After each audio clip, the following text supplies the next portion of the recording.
How to handle issues on the home inspection?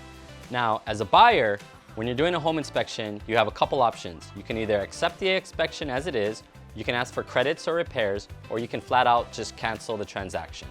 Now, as a buyer, I always recommend asking for a credit, because if you ask the seller to repair things, they're probably not going to do as good of a job as you would want them to do. So what's more important is getting a credit and using that money either towards your closing costs or maybe towards points in buying down the interest rate of your loan. Getting as much in credits from the seller as you can is going to drastically improve the quality of that deal.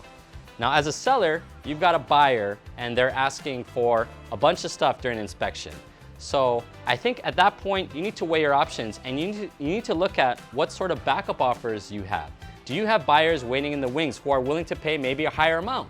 If that's the case, then tell that buyer to screw off and you're not going to offer any credits or repairs. But if you don't got anyone else behind and you're still showing the property and trying to find a buyer, but you just can't find anyone else in backup, then you want to be pretty lenient and talk to them. And if they're asking for an absorbent amount of credits, maybe take a look at what they're actually trying to fix and offer to repair it yourself if you can do it for cheaper. So those are some of the things you should look for when a home inspection brings up a lot of issues.